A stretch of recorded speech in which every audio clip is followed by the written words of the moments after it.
A great question we often get is, how do I figure out what my game is? What style of jiu-jitsu should I be doing? That's a great question. And it's one that usually comes around blue belt. I remember Professor Almeida told me when I received my blue belt that now I was ready to learn jiu-jitsu. And that can be incredibly humbling and daunting after really working really hard to acquire a blue belt and then realizing, oh, now I've just opened the door and now I start learning.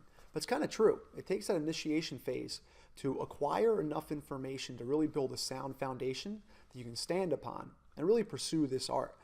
And I think when you start to build your game, you want to look at what are your natural proclivities? What do you do well that just makes sense to your body?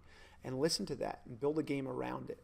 And another way to do it is to look at the people who are built like you. I've always been sort of a shorter, stockier guy. And I was fortunate enough to have one of my instructors, Professor Brian Walter, who was built just like me. And he was built just like Marcelo Garcia. And we kind of all based on our games off one another.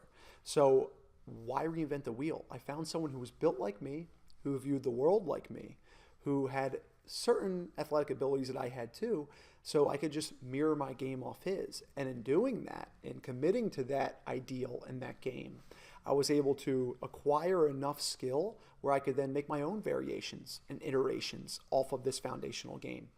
But I was never going to play the big, heavy, smash passer game, and I was never going to play, say, the long guys game of a lot of long posting. I was always going to play this little middle-of-the-road game with a lot of butterfly guard, a lot of tight guard passing, a lot of kimuras, because that made sense for me and my body. So I have found that look around the room, look at the senior students and the instructors, see who's built like you, see who has the same philosophies as you, because jiu-jitsu is a mirror with which you express yourself to the world. So see who's built like you physically and mentally, and who's further down the path than you are, and pick their brain and see what they've done and learn from their mistakes. And when you look at competition, if you go to the highest level, find the guys who are built like you, who are finding success at the absolute highest level of competition.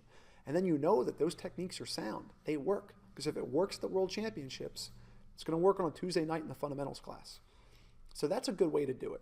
Look at your own disposition. What makes sense to you? Where do you feel inclined to go? What do you find meaningful? What do you enjoy learning about? Build your game around that, and then build your game around those who came before you, who know a lot more than you do, who can show you the way because they've already walked it. That's a really good way to start to build your game. And it usually happens around blue and purple belt where you know enough where it's time to start whittling in and finding that type of play that's yours. And then you take that game style and you take it as far as you can. And that's when it gets fun. And I kind of had different games throughout the years. I would go from different guards where you play the berimbolo spinning type game to more of a butterfly guard type game. And then finally at black belt, it was just using all the guards together. And whatever guard was the tool for that environment, that's what I would use because I focused on the ideas that make up the guard rather than the individual guards. But that also represented the development of my own philosophy and relationship to jiu-jitsu.